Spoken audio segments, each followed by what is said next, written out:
nous allons voir, euh, nous allons essayer de voir comment on peut comprendre les comportements et les codes sociaux du chien. Nous allons voir comment ça se passe pour l'arrivée d'un autre chien dans la famille. Également, comment faire en sorte que tout se passe bien. Alors, dans les codes sociaux, les comportements et les codes sociaux, nous allons aborder plusieurs thèmes. Nous allons voir que le chien est un animal social. Nous allons aborder la notion de meute et la notion de hiérarchie. Donc, le chien est donc un animal social. C'est donc un être de relation. Comme l'origine du chien provient de la domestication du loup, sa référence, c'est la meute. Pour comprendre le comportement du chien dans nos foyers, il faut donc d'abord comprendre le fonctionnement d'une meute. Alors pourquoi? Parce que simplement, le chien a beau être un être adaptatif, il a beau avoir un comportement adaptatif, il ne pourra malgré tout s'adapter que par rapport à sa propre réalité. Et donc sa propre réalité, c'est la meute.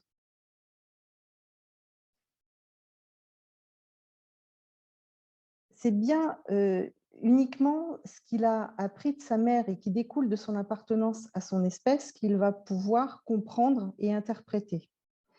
Et comme il va apprendre de sa mère, de sa fratrie et des congénères qu'il va côtoyer dès son plus jeune âge les règles de vie pour devenir un bon chien, il va donc apprendre des règles pour être un bon chien au sein d'une meute, mais pas au sein d'humains ou d'une meute d'humains, si je peux dire comme ça.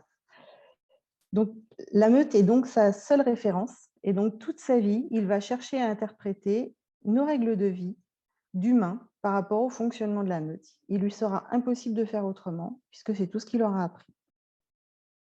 Donc, je pense que vous avez compris à présent pourquoi il est important pour nous, humains, de comprendre comment fonctionne notre chien, car ce sera à nous de faire en sorte de respecter ses besoins et ses codes si nous voulons nous faire comprendre de lui, et ne pas le mettre dans des situations qui pourraient le stresser ou lui faire adopter des comportements gênants tels que l'agressivité, la malpropreté et autres. Alors, pour parler de la meute, c'est quoi une meute? La meute, c'est une organisation sociale hiérarchisée. Elle est régie par des règles et des codes qui permettent à chacun de trouver sa place. En fait, la meute, c'est assez semblable à une famille humaine, avec des règles de vie. Vous avez le chef de famille ou le couple qui va être à la tête de la famille, qui est là pour assurer la stabilité, l'équilibre familial, veiller sur tous ses membres, veiller à leur sécurité, permettre à chacun d'être nourri, bien éduqué. Alors, il va gérer également les déplacements des plus jeunes et les éventuels conflits entre les membres de la famille. C'est également le couple qui donne naissance aux enfants qui constitue la meute familiale. Chez le chien, c'est à peu près pareil. Le chef de meute, c'est également le garant de l'équilibre, de la stabilité, de la survie du groupe. Au même titre que le chef de famille va maîtriser l'espace, la nourriture, les relations entre congénères, les lieux de passage et la reproduction.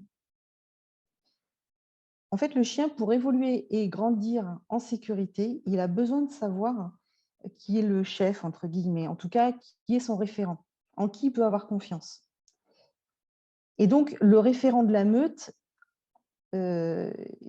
c'est vraiment son pilier, le seul être qu'il a besoin de vraiment maîtriser, enfin savoir où il se situe.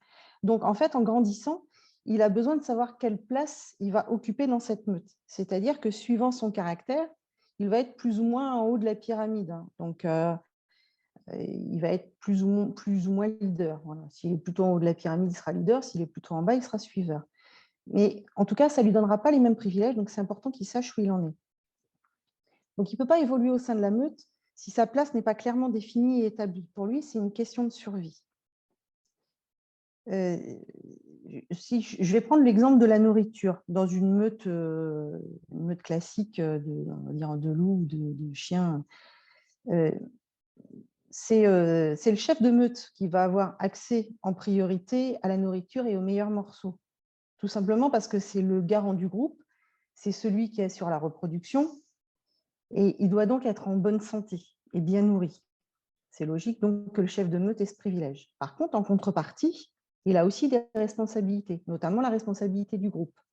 Alors que le suiveur, lui, mangera peut-être pas les meilleurs morceaux, mais en tout cas, il n'aura pas cette lourde responsabilité. Donc, suivant le caractère, le chien ne va pas se retrouver au même niveau de la hiérarchie.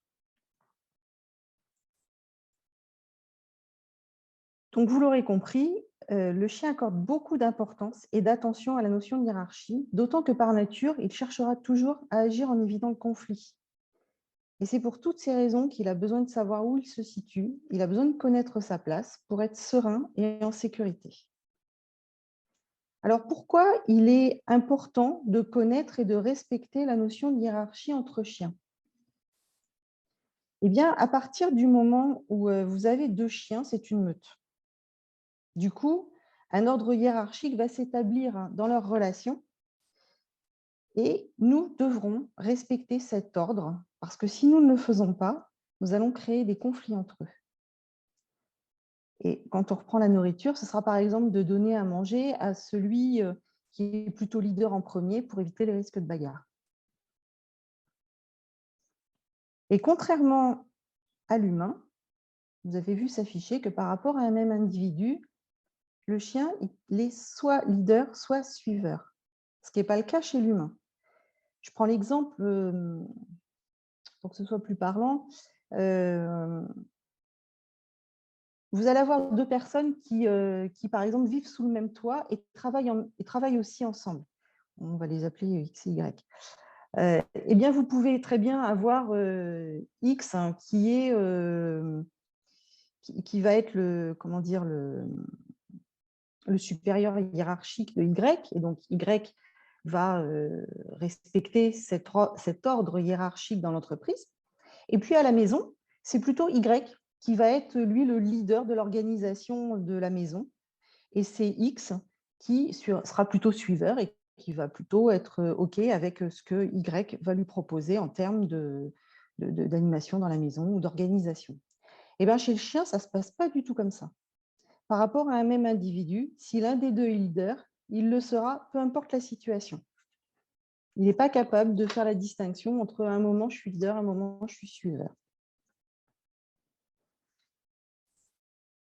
Du coup, comme il n'existe pas d'égalité chez le chien, puisque c'est une notion qui lui est inconnue, vouloir agir avec nos animaux comme on le ferait avec nos enfants, en fait, les éduquer en voulant être équitables, qu'ils aient la même chose au même moment ou qu'ils soient traités sur un pied d'égalité, eh bien, c'est une vraie erreur de notre part. Et ça peut même être à l'origine de conflits entre nos chiens, puisque nous l'avons vu juste avant, chacun a un rang, une place dans la hiérarchie de la meute. Et donc, pour eux, c'est tout à fait normal qu'il puisse y avoir des différences, puisque c'est synonyme du respect du rang hiérarchique. Alors, quand on a déjà un animal et que un autre va arriver à la maison, il y a plusieurs choses à voir. On va préparer son arrivée, on va faire les présentations et puis on va voir comment ça se passe à la maison. Alors, pour préparer son arrivée, eh bien, il est important que chacun ait son espace. C'est-à-dire que chacun va avoir son panier pour se poser, pour permettre d'avoir son petit espace de tranquillité, de calme. Chacun doit avoir ses affaires aussi, donc ses gamelles, eau, croquettes, son espace pour manger. On peut même les faire manger en faisant attention à ce qu'ils soient bien séparés dans les débuts, pour pas qu'il y ait de conflit. Chacun doit effectivement aussi avoir forcément sa laisse, son harnais ou sa longe. Alors, pour prévoir l'arrivée, autant pour celui qui est déjà à la maison que celui qui va arriver, on peut également prévoir de faire une communication animale avec chaque chien pour leur expliquer ce qui va changer en fait. Alors, si vous voulez plus de renseignements sur la communication animale, n'hésitez pas à aller sur le site de l'association où vous y trouverez des conférences et articles sur le sujet.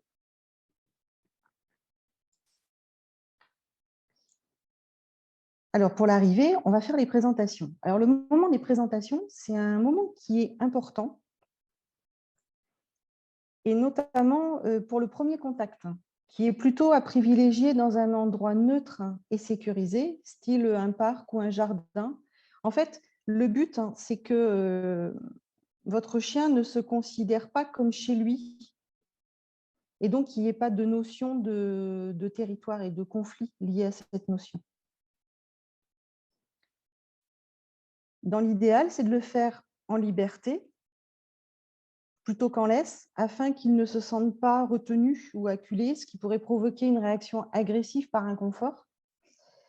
Mais c'est également pour qu'il ne ressente pas notre stress ou votre stress en bout de laisse. Parce qu'il se peut que le fait d'accueillir un nouvel animal, de se demander comment ça va se passer, on éprouve un peu d'inquiétude ou de stress ou d'appréhension.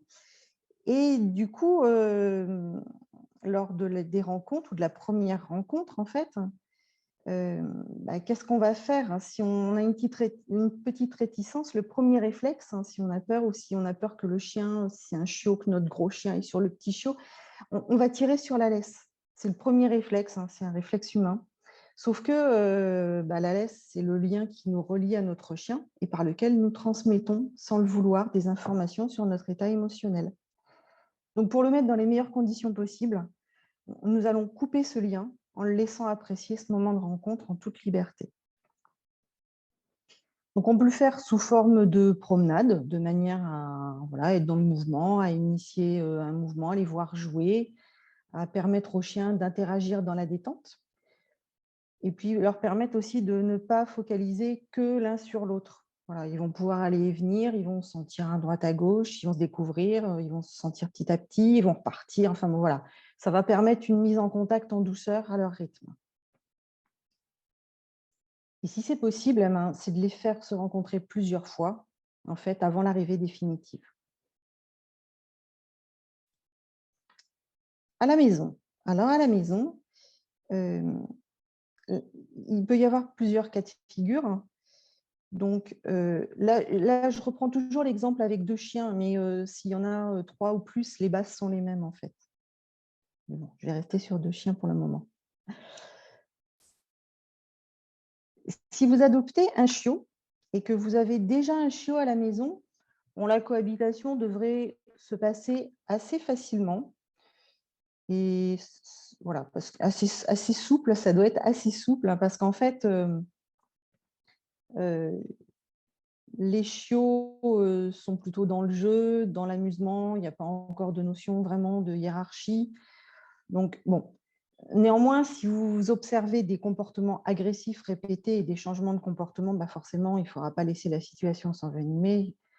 Et puis là, il ne faut pas hésiter non plus à se faire aider et à faire appel notamment à un comportementaliste. L'association est aussi là pour vous aider. Si vous adoptez un chiot et que vous avez déjà un chien adulte à la maison, là aussi, ça devrait se passer assez facilement parce que le chiot va être considéré par l'adulte comme un être immature et il lui passera à peu près tout. Donc, l'adulte continuera son éducation, forcément. Il saura le remettre à sa place dès que nécessaire. Ça, c'est important. Donc, dans ce cas, il faut laisser faire, sauf bien sûr si le chiot est trop pénible, auquel cas, il ne faudra pas hésiter à intervenir. Ou si l'adulte se met à être violent et agressif envers le petit, c'est pareil, il ne faudra pas laisser faire. Et puis, vous avez un autre cas de figure qui va être d'adopter un chien adulte alors que vous avez déjà un chien adulte à la maison. Alors là, il est possible forcément que quelques frictions Enfin oui, on peut avoir quelques frictions possibles parce que chacun doit avoir besoin de trouver sa place. Donc, ils vont avoir besoin de s'apprivoiser et la hiérarchie va aussi avoir besoin de s'instaurer. Donc là, ce qui va être intéressant, ça va être d'observer vos chiens et d'aller voir que quand vous avez un leader et un suiveur, la hiérarchie, elle est assez facile à déceler quand c'est vraiment très marqué. Rien qu'en les observant, vous allez le remarquer, vous allez voir qui est quoi par rapport à l'autre. Parfois, ce n'est pas aussi facile que ça parce que c'est un peu plus subtil. Et ça peut être le cas si aucun des chiens n'est leader dans l'âme. Ça peut aussi arriver. Donc, dans ce cas, vous allez avoir il y aura de grandes chances en fait que par leur caractère, ils soient peut-être positionnés quasiment au même rang dans cette fameuse pyramide de la hiérarchie. Du coup, il y aura beaucoup moins de risques de conflit. Alors justement, en cas de conflit, ça reste une question qui se pose assez souvent, c'est dois-je intervenir en cas de conflit? Alors, c'est une question qui fait souvent débat. Vous aurez certainement plusieurs versions. Vous entendrez dire que oui, il faut absolument intervenir, que d'autres non, surtout pas, il faut les laisser se débrouiller entre eux. Alors en fait, moi, je vais avoir deux réponses à vous faire. Et les deux réponses que vous entendez, intervenir ou pas, sont aussi bonnes à partir du moment où elles sont appliquées dans le bon contexte. Donc, si aucun des chiens n'est en danger et qu'ils se remettent juste à leur place, effectivement, il faut les laisser faire et ne pas intervenir. Parce qu'en fait, intervenir, ça pourrait envenimer la situation et ça pourrait les empêcher de mettre en place leur hiérarchie et d'établir une relation et une communication claire entre eux. Donc, si c'est juste, chacun essaye de trouver sa place, on se remet un petit peu à sa place, ça se grogne, ça en reste là, on laisse faire. Par contre, s'il y a agression avec morsure notamment, là, il faudra absolument intervenir parce que, en fait, on ne l'a pas encore évoqué, mais dans la meute familiale, le leader, le chef, ça doit être nous. Le chien doit avoir, enfin, les chiens doivent avoir confiance en nous, donc on doit être leur référent, leur leader. Donc, on a deux notions en fait de hiérarchie. On va avoir la notion entre les chiens eux-mêmes et celle entre les membres de la famille et les chiens. Alors, qu'on soit clair, hein, il ne s'agit pas de notion de pouvoir de l'homme sur l'animal, pas du tout, et surtout pas même. Mais c'est simplement parce que, au regard des notions de hiérarchie canine, il leur faut un chef de meute. Donc, naturellement, eh bien, nous avons ce rôle. Pourquoi? Alors, comme je l'ai dit tout à l'heure, rappelez-vous, le chef de meute, c'est celui qui donne accès à la nourriture. Donc, c'est bien vous qui décidez de quand, quoi et combien mangent vos chiens. Le chef de meute, il gère également le territoire. Donc, les chiens habitent chez nous. C'est encore nous qui décidons quand et où ils vont se promener. Le chef de meute gère les contacts, puisqu'il est le garant de l'harmonie dans la meute, et il interviendra en cas de conflit entre les individus. Donc là, notre rôle, votre rôle, c'est bien d'intervenir pour faire cesser le conflit. Alors par contre, on intervient en faisant preuve de fermeté, mais surtout jamais de violence. Et pour faire cesser le conflit, on fait attention également à ne pas se mettre en danger, parce que ça reste quand même la priorité.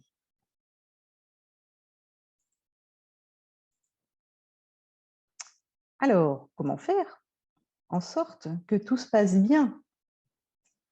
Eh bien, comme on l'a vu, il faut connaître les règles de la hiérarchie et respecter leur rang.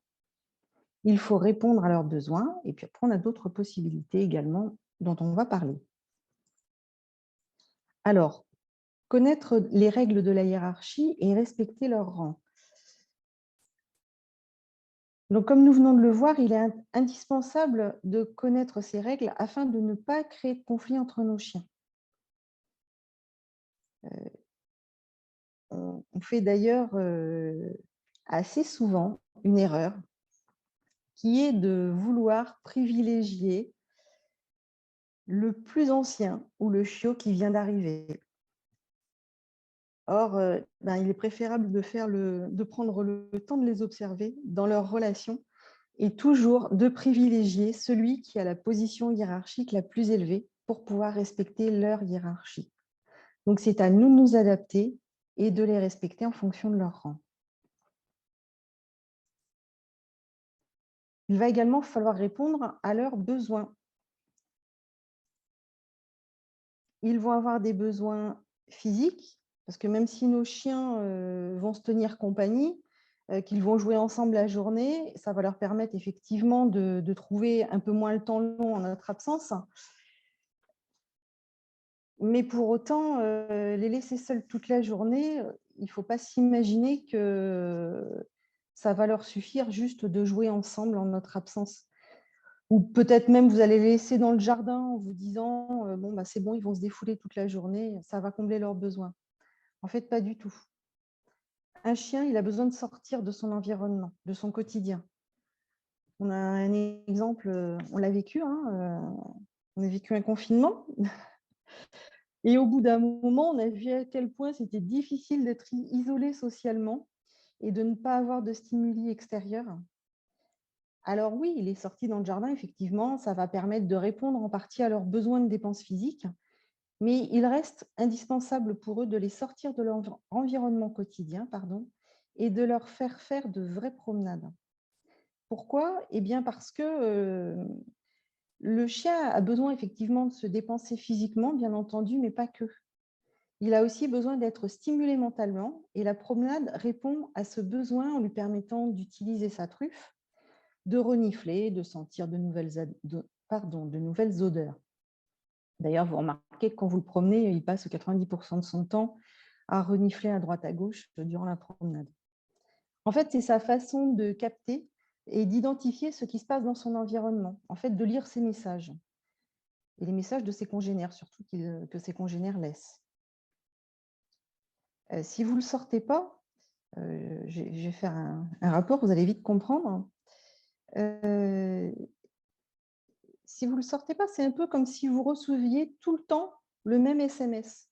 Au bout d'un moment, ben, je pense que ça vous lasserait. Vous auriez envie de lire d'autres messages, de nouveaux messages.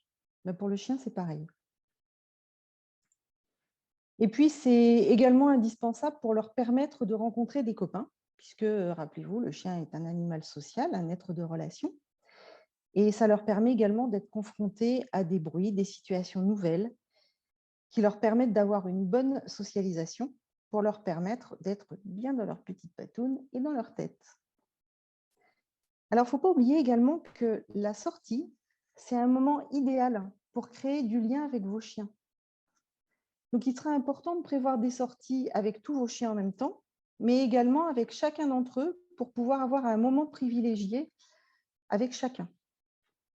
Alors, ce sera tout aussi valable pour le premier arrivé qui doit sentir qu'il a toujours sa place dans la famille, que pour le second, qui doit pouvoir créer du lien avec vous, mais également prendre son indépendance et ne pas suivre uniquement l'autre chien. Alors, je vous parlais des aides complémentaires. Dans les aides complémentaires, en fait, en parallèle, on a la possibilité de faire appel à la communication animale.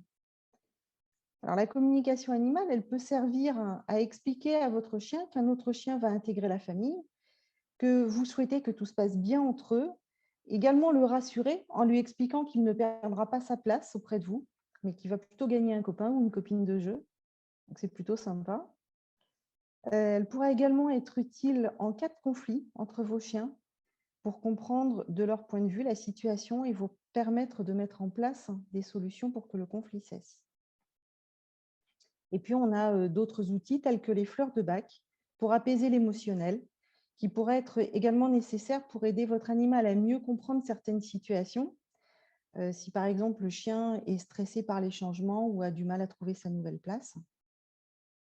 Alors là, c'est pareil, n'hésitez pas à aller sur le site de l'association pour vous documenter sur ces deux alternatives.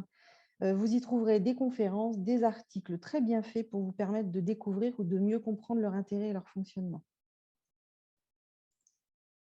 Et si malgré tout ça, ça se passe mal? Eh bien, en fait, comme le chien s'adapte à son environnement, il va adapter des comportements, eux aussi, adaptatifs à l'environnement. Pour modifier ces comportements, il va être indispensable, forcément, de comprendre l'environnement dans lequel vit l'animal pour comprendre ce qu'il vit. Et comme chaque cas est unique, eh bien, il n'existe pas de catalogue, un problème, une solution. Ça, ce n'est pas possible. Donc, seul le conseil que je peux vous donner, c'est de ne surtout pas attendre en vous disant que ça va passer ou que ça va s'arranger tout seul. C'est quand même rarement le cas. faut être honnête, mais plutôt de vous faire aider et de vous faire accompagner par un comportementaliste animalier qui saura vous aider à comprendre la situation et à mettre en place des actions nécessaires pour faciliter les relations entre tous les membres de la famille et favoriser l'harmonie. Et si vous découvrez pour la première fois l'association comportementaliste pour tous, sachez que, comme l'a dit Marie tout à l'heure, la mission de l'association et de ses comportementalistes, qu'ils soient étudiants ou installés, est de vous accompagner dans toutes les étapes de votre vie avec vos animaux. Et surtout, n'oubliez pas qu'un comportementaliste n'est pas uniquement là pour vous aider en cas de problème, mais que notre rôle est également de vous accompagner par la prévention, pour vous aider à comprendre les codes canins, pour pouvoir mieux communiquer avec eux, puisque vous l'aurez compris maintenant, c'est bien à nous, humains, que revient la responsabilité pour que tout se passe bien dans la relation entre nos animaux. Voilà, je vous remercie de m'avoir écouté et j'espère que vous aurez trouvé des clés pour établir une relation épanouie entre vos chiens. Et à présent, je suis à votre disposition si vous avez des questions pour y répondre.